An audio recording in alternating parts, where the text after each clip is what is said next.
Why is team management so important? I think the answer is very simple, because the bridge between success and failure in project management is very small. So we have to make sure that the teams in the projects are working together very efficient and maybe also very effective. It reminds me of the story a couple of years ago. I had a successful workshop in Switzerland, and on the way back to the hotel I was thinking to buy a small present for my kids.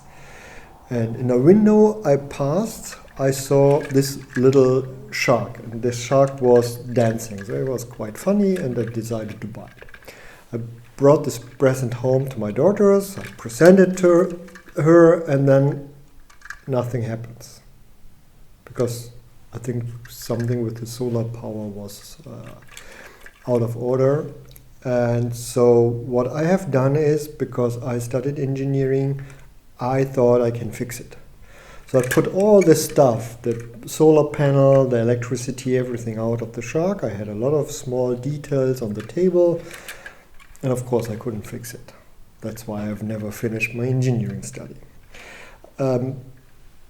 Luckily, I had a second part in Switzerland, so a week later I could stop by to the same shop a second time and bought a second shark. And the second shark actually is really working. So if you put it into on your table and there is light, and then the shark is starting dancing. Of course, the second shark without the solar panel we kept. But what was really interesting, that these two sharks danced together, even, to remember, the second shark has nothing inside. And this is all about team management systems. So if you're running out of energy, if you're really running out of your skills, maybe you have so many weaknesses, or you're out of your preferences room, sometimes it's good that the team is just coming closer, collaborating to each other, and both of them are able to dance. Or when it comes to project management, both of them are motivated to work. That's why this could be one answer. That's why project management, team management and project management is so important. In my consulting practice, I quite often ask the managers at the very beginning what kind of problems they are facing in terms of project management and team management. And I just want to quote some of their comments. One of them was, "We are good on ideas but weak on implementation." The second one was, "We are not as coordinated as we could be." There was another one, "I would like to improve the communication." And the last one is, "We need to involve people more in the decision-making process." And gradually a picture began to emerge of the manager felt were essential functions of teamwork. So they already had the feeling that there are building blocks of teams which they have to identify and put together in a certain way. Because sometimes you need flexible teams when you're facing changing situations. But sometimes you need very focused teams when you're in the implementation phase. So in short, you can say there are key teamwork functions which can be identified and also developed. And this is what McGarrison and McCain did in the long distance research. I think they started 1980 something. And this is what I want to explain you today. So today we are talking about two different wheels. The first wheel you will see is all about the key work functions. The second wheel will be about the preferences, and then we just put these two wheels together and we can identify team roles, actually 8 team roles, which could be helpful for leading management teams, but also for the collaboration between the team members. Two researchers, Margerison and McCann, were able to identify 9 key activities or key functions that need to be present to optimize a team's performance. The first one is advising. It is all about gathering and giving information. Some people, like researchers, information officers, etc., love gathering all sorts of data and presenting it back to others. Often it is a starting point for launching a new product or service. For example, information about the market, competitors, and so on. Innovating. Innovating is all about creating new ideas or thinking of new ways to tackle old problems. The failure to innovate will sooner or later lead to organizational failure. Promoting. People who are involved in the promotional field usually enjoy looking for new opportunities and persuading others. It is up to the promoter to sell ideas to the management and to gather all the resources, money, equipment, people, to get the job underway. All jobs have an element of promoting in them. Some people are good at it and others shy away from the upfront people contact that is required. Developing. Once an idea has been generated and sold to management, development takes place. Here, the initial concept is exposed to a vigorous analytical process and developed to a stage where it has a chance of succeeding in the marketplace. A developer always needs to be realistic. Organizing is all about setting up a structure and resources so that the product, scheme, or service works.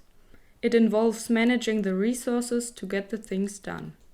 Deadlines need to be established, hard decisions need to be made. Producing. Producing is usually the heart and soul of most organizations. After all, it is the regular production of the goods or services that brings in the bottom line profit. Inspecting.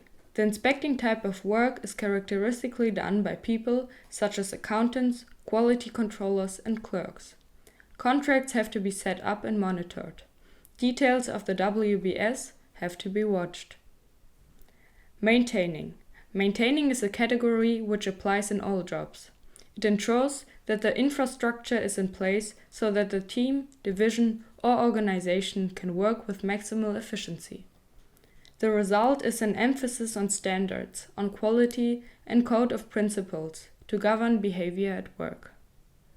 Keep in mind, all 8 key activities are equally important.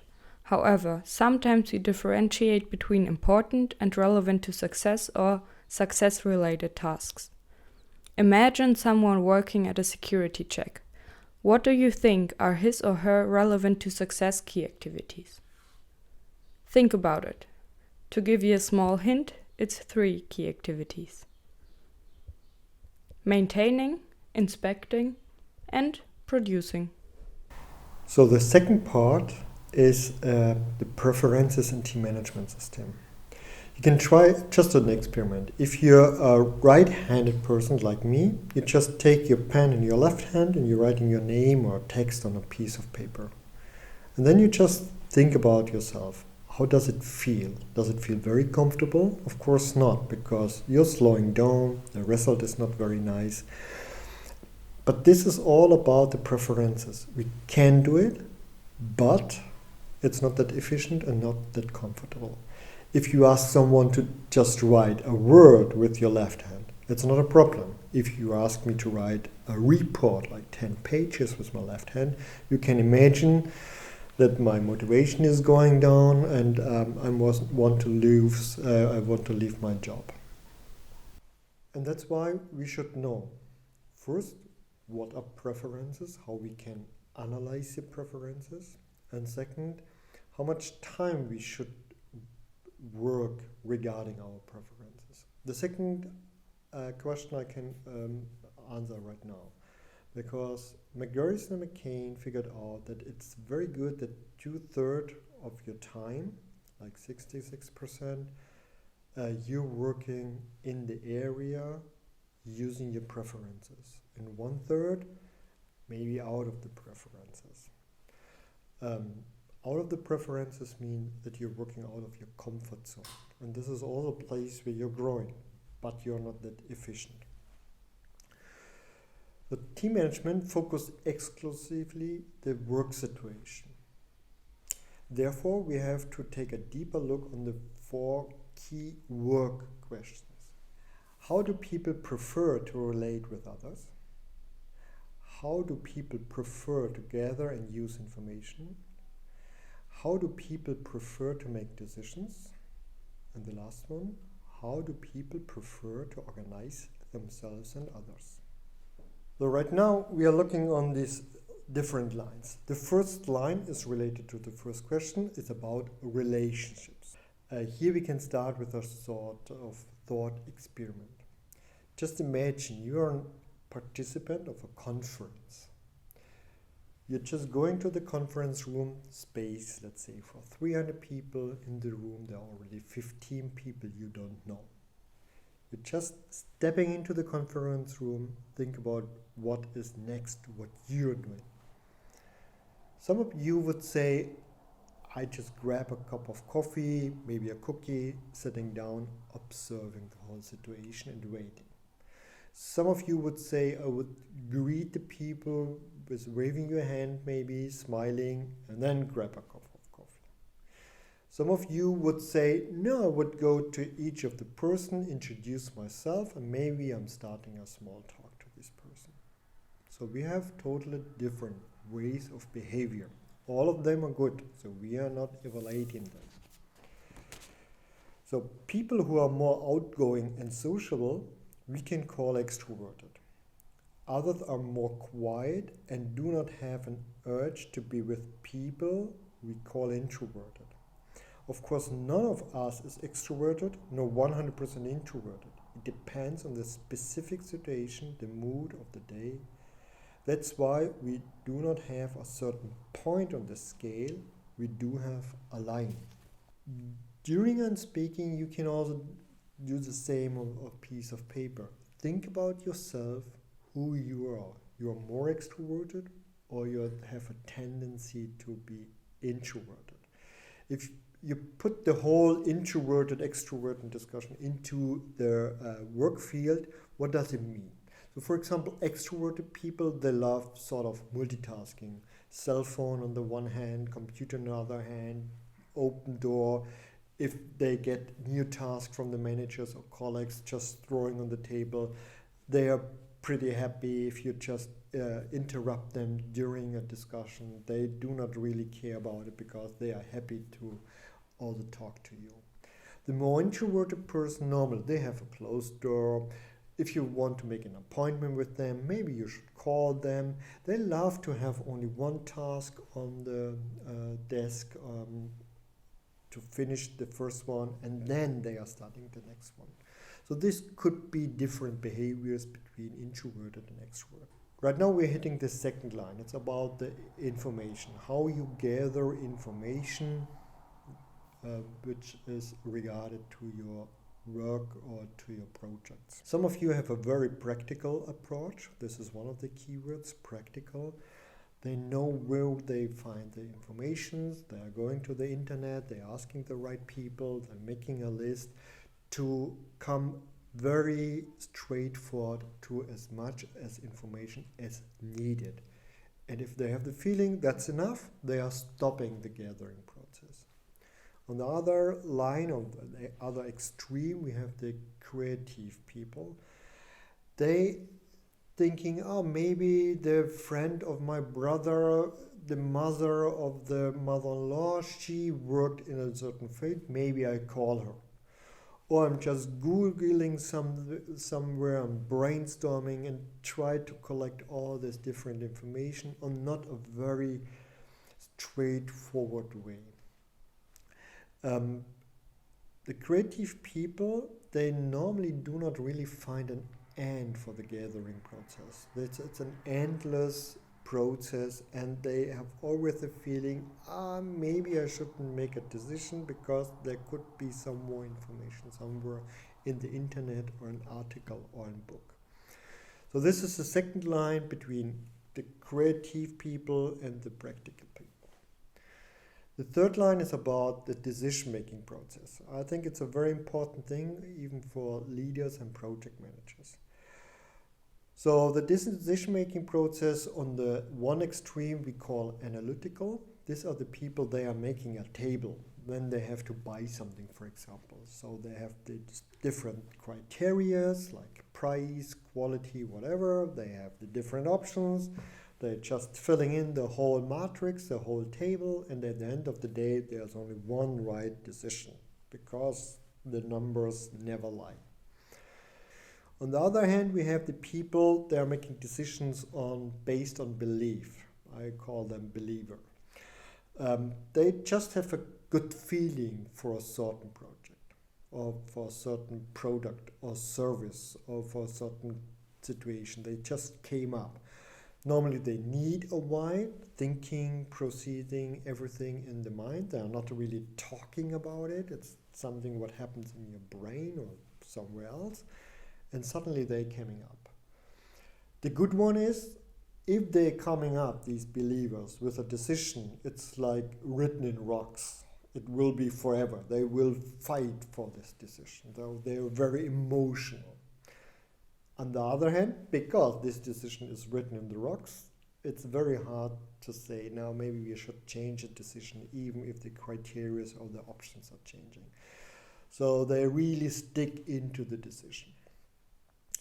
And finally, we have the last line. This is the line regarding the organization, how you organize yourself and others. Normally I make my joke, just have a look on your computer desktop and I know who you are, because some of you maybe have a mass of different files on the computer. You're not messy. In team management system we call it flexible, because you can handle these kind of unstructured flexible situations. And then we have the people, they have, for example, a clean desk. There's only maybe one paper, pen on the desk. They're really structured. They're really organized.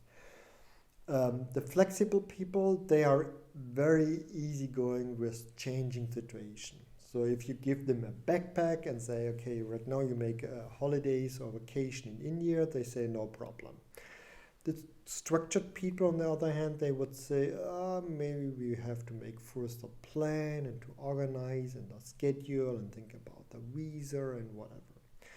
So this is also the line. We also have to mention that the flexible persons, they are normally orientated into the future, and the structured people are more focused on the current situation.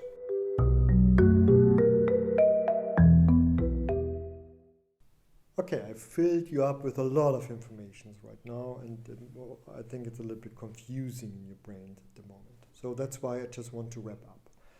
So the first what we have done, we have talked about the 8 activities, the first wheel, the 8 activities which we have to fulfill in a project. You just want to name them, that they are really stick in your mind. Promoting, developing, organizing, producing, inspecting, maintaining. Advising, innovating, this was the first part. Then we cut the whole wheel with 4 lines. The 4 lines was about the people, about the information, about organizing, and about the decision-making process. And right now, if we put these the lines and the activities together, this is what McCarran did. We have the new wheel with the 8 different roles. And as you can see on the names, this is a combination between the preferences and the functions or activities. So the first one is reporter advisor, then we have the creator innovator, the explorer promoter, the assessor developer, the truster organizer, the concluder producer, the controller inspector, and the upholder maintainer.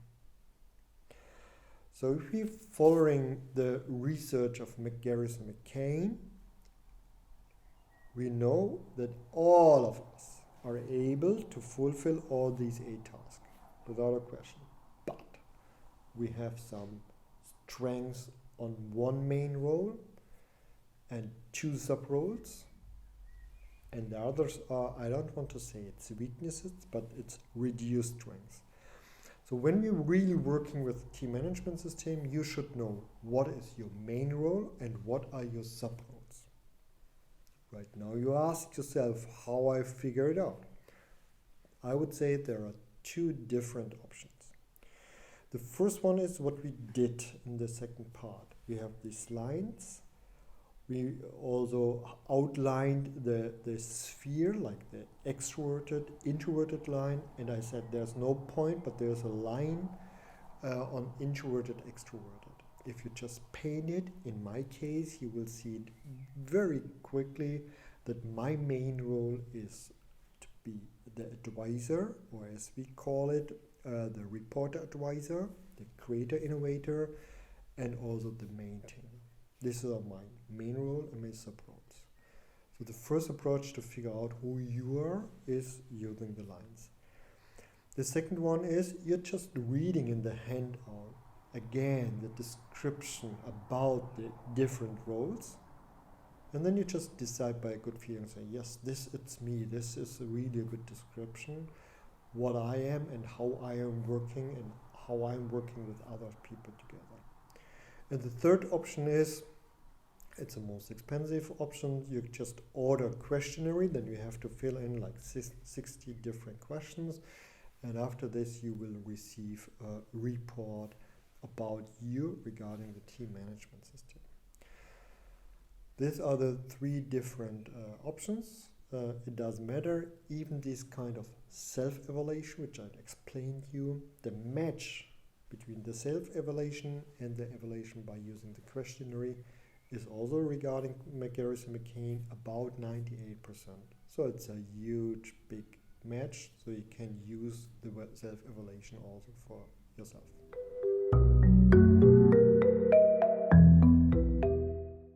So in the first two parts, we discussed how to use team management system for the analysis.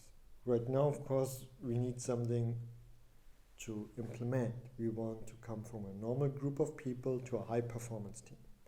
So just imagine you analyzed all your team members following team management system, and you identified per team member the main role and the two sub roles. You just visualize it on the wheel, and then you can see the team dynamic.